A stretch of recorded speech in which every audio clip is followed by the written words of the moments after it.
here with Dr. Scroggins. So let's give him a round of applause. Thank you. Yes, and Dr. Scroggins is a plastic surgeon here in Maryland. Dr. Scroggins, tell us a little bit about yourself. Well, I'm from St. Louis, Missouri originally. I came here in 1980 to do a general surgery residency at Howard. Finished Howard in '85. Went to did a head and neck fellowship at DC General, which is no longer in existence, for 1 year, and then I went for a plastic surgery residency back in St. Louis. I did a fellowship in cosmetic surgery in Miami, and a hand fellowship, short 3-month stint with a local plastic surgeon who specializes in hands and microsurgery, and then decided to practice here. Oh, wow. So that brought me here. So you were at the plastic surgery capital, Miami. I was there. Between that and LA, that is the capital of it all. Yeah. Okay. So how long have you actually been in practice as a plastic 30 surgeon? years. I started 30 years ago. 30? Well, 31 now. 1989 is when I first started my practice. You look so young. I would have never thought that. It's Never okay. mind. It's okay. It's okay. What made you want to do plastic surgery? It was I've always been interested in medicine. I initially wanted to be a psychologist or a psychiatrist because I would solve, in 4th grade, I would solve all my classmates' problems. They came in with all their problems. And I said, I can't do this the rest of my life. So I need to do something else. So I was always interested in medicine. Thought I initially wanted to go into OBGYN, and then I talked to a classmate who was just fascinated by plastic surgery.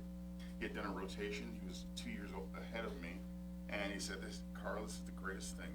You know, when you reconstruct a breast or do a breast reduction, you take the breast down, and it's a complete mess, and then when it comes back together, it's just a thing of beauty.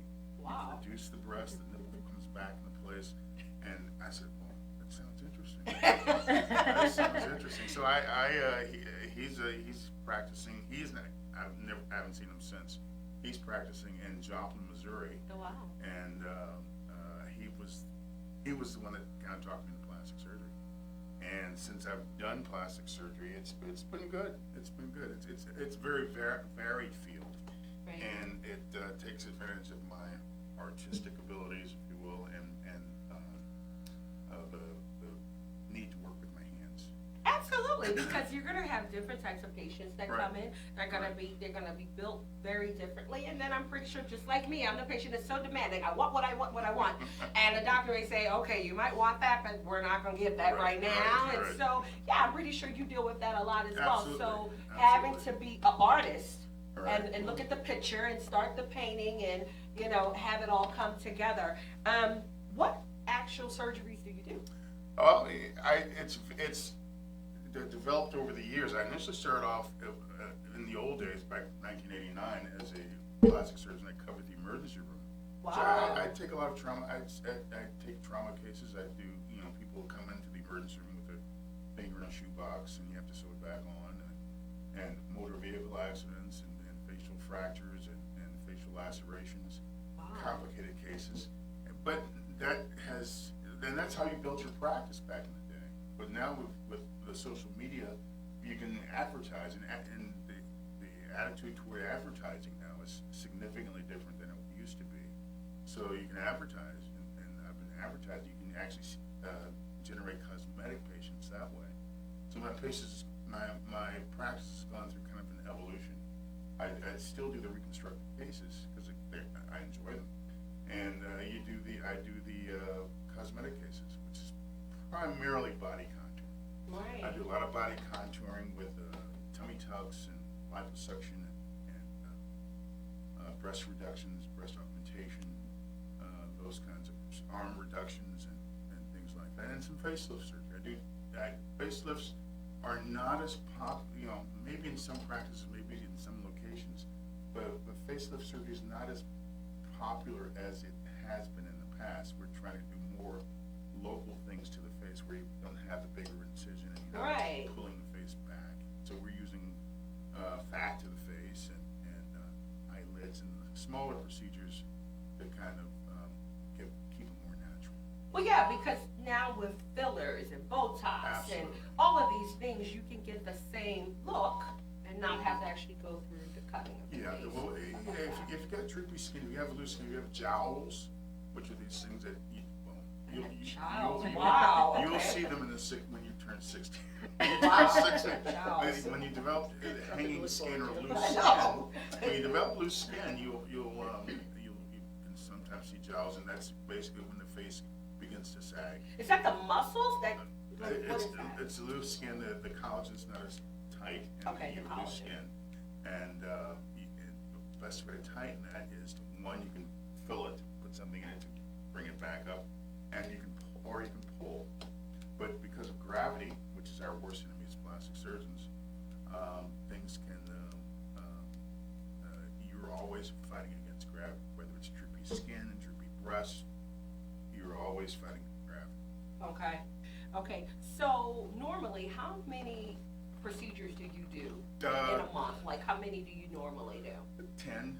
10, Yeah, okay. 8 to 10, yeah. 8 to 10. Yeah, and that's not super busy, because, I mean, there are practices that generate, really trying to do as many cases as possible,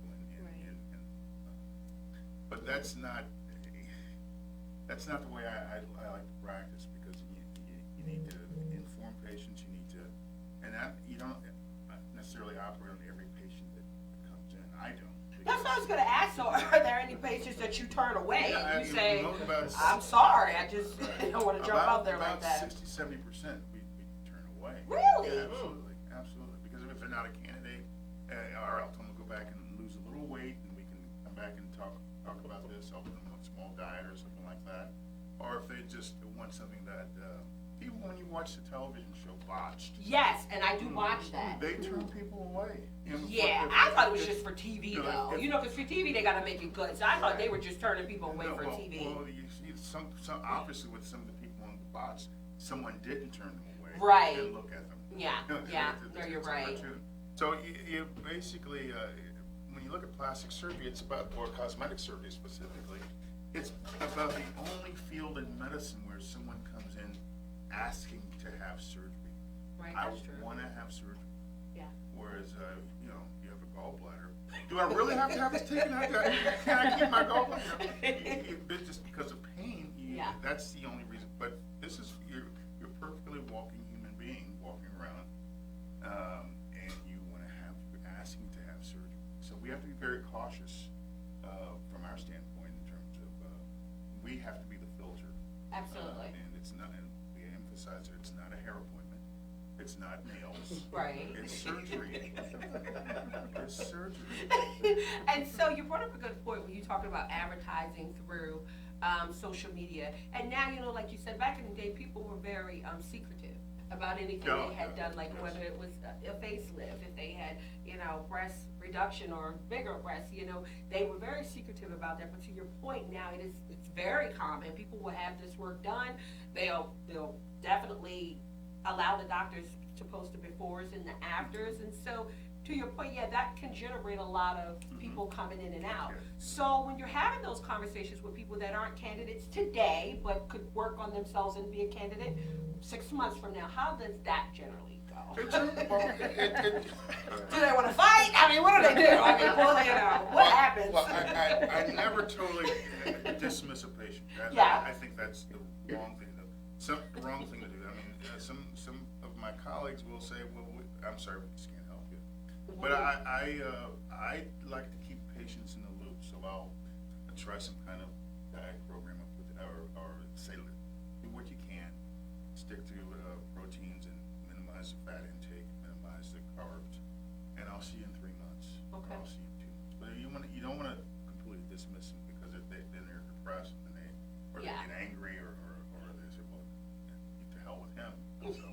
So and they go elsewhere. And they will find other doctors that will they will entertain find them, some, especially out of the country.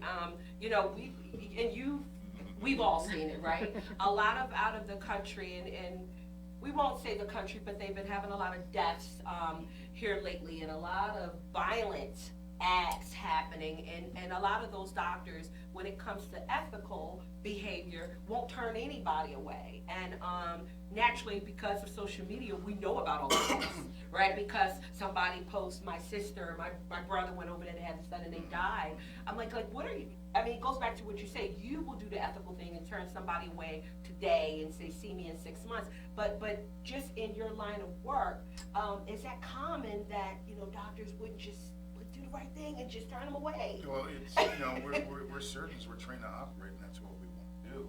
And unfortunately, and I learned early, you have to be the filter. You have to basically be their conscience and look at your conscience and make sure that what you're doing is the right thing. You always want to try to do the right thing. Right. And you'll send them away and have them come back. But just, I don't like throwing patients to the wind and say, go out, because they'll go someplace else. Yeah. They'll go someplace else who won't be cautious. And so what procedures do you do most often here recently? What has come up? My most common procedures are tummy. So I do a lot of body liposuction. Tummy tucks and liposuction. It's a procedure I enjoy doing. I enjoy the result. I enjoy the immediacy of result. You can see it immediately. The patients can see it immediately. I can see it immediately on the table, and it's my favorite procedure. Tummy tucks. Yeah, tummy tucks and combined with liposuction, because I hardly ever do a tummy tuck without some liposuction. So that brings me to my next question. You'll have women come in and say, I love my boobs, I love my thighs, and they love them, right? And they'll say, I want to have a tummy tuck, but as a doctor, you're looking at their body and you're like, wow, is there ever a time when you say, well, you're going to need a little bit more than a tummy tuck? Absolutely. Because they may show you a picture. They show you Kim Kardashian. And they say, I want to look like Kim Kardashian. And they're like completely far away from looking like Kim Kardashian. And they say, but only thing, Doc, I got to lose is my belly because everything else is good. How does that conversation And I just want liposuction. Right. That's all I want. I want lipo and that's it. Or just a tummy tuck. How do you kind of... I go through a whole spiel. You have to tell them that you have to match the procedure for the patient. Right. Just because you want liposuction, you may not be a candidate for liposuction. You may need a tummy tuck. Right. If you got loose hanging skin and I suction the fat from that area, that skin's not going to automatically tighten up. Because especially if you're over 40, because skin elasticity over 40 is not the same as it is in someone who's in their 20s. So if you suction the fat, and you're going to wind up with loose hanging skin. It's like an empty bag of nipples hanging around. Well, nobody wants an empty bag of nipples. It's not going to work. So, the visual of that just had me dying laughing. And then you tell them, they come in and say, Doc, look, well, that's what I told you. I mean, you don't want to get to that point. And you want to tell them ahead of time that this is the procedure that you need, not the procedure that you necessarily want. Now, if they can afford the procedure, if they can afford the procedure that they need and it's liposuction, then we can do liposuction. But you should never let the cost of the procedure dictate what procedure that you have. And we'll get into the cost a little bit later, because I definitely, because I'm pretty sure people want to know.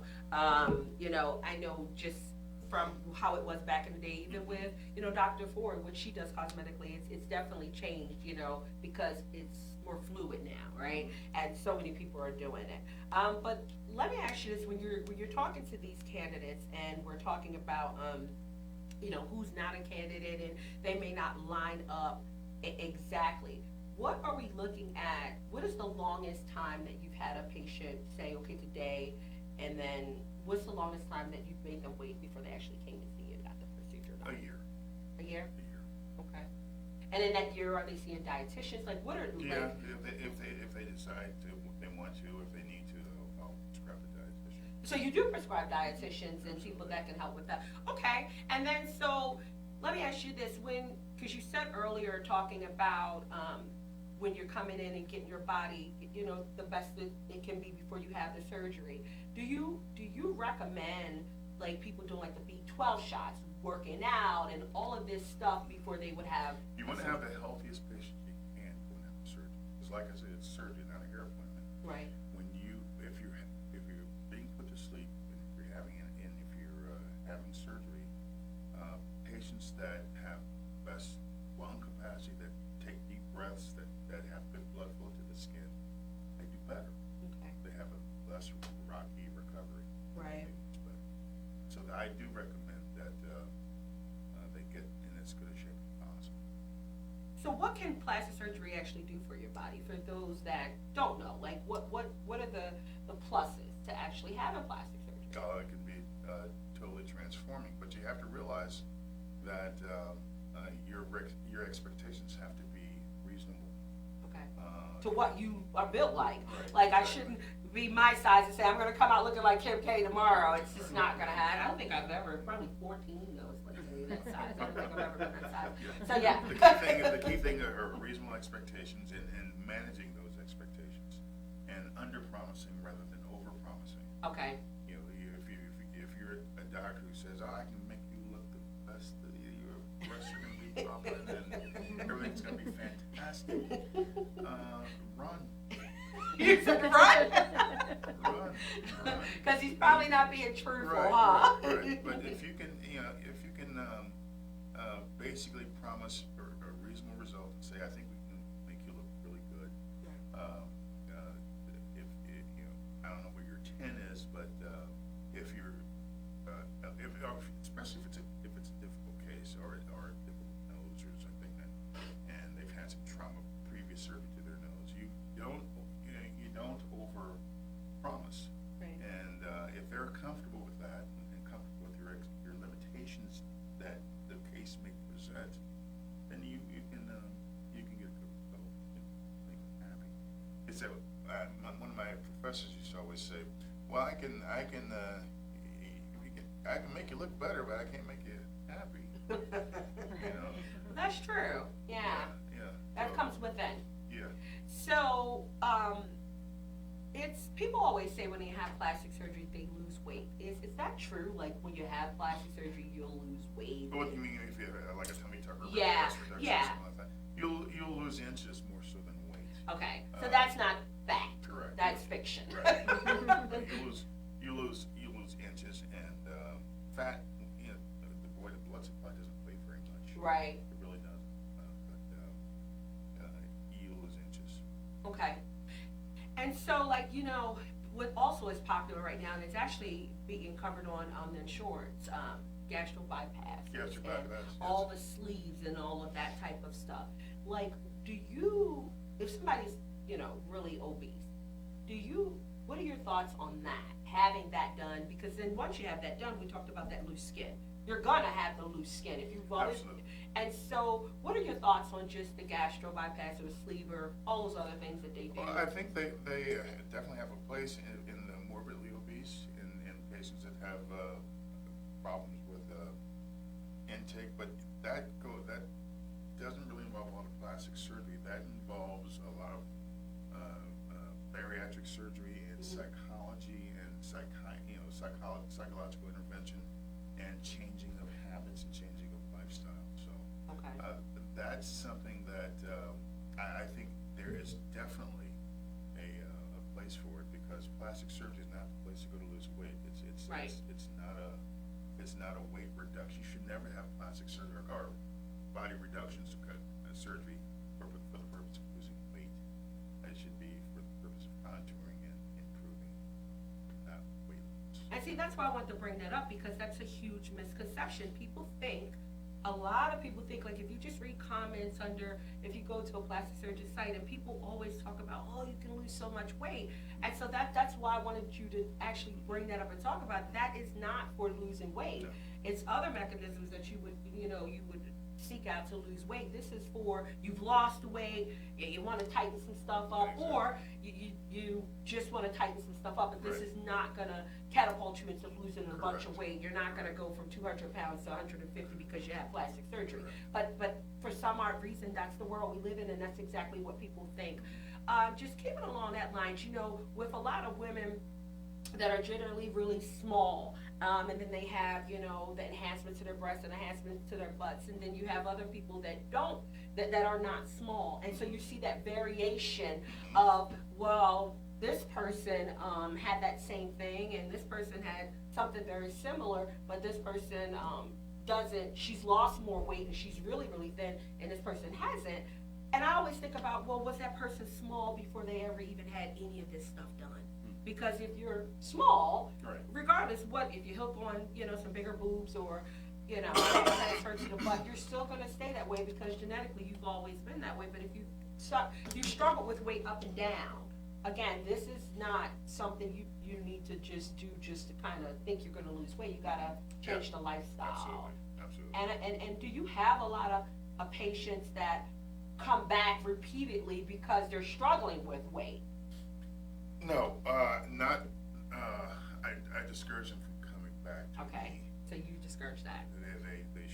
If they've gained weight, or if they're up and down, or, you know, maybe one or two times they can come back, and if they got like if they've localized an area. Right. That really bothers them, we can do something about that. But if it's a global thing where they've just gained weight everywhere, I would, it's not something I would prefer to someone other than me. I love that. So no one other than you. Well, all right then, we're gonna go ahead and take a quick break, and we'll be back with more with Dr. Scroggins.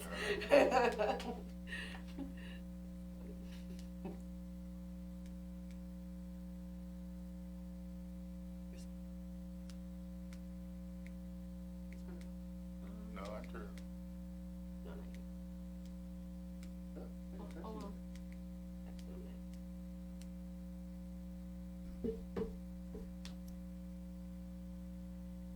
Check it out.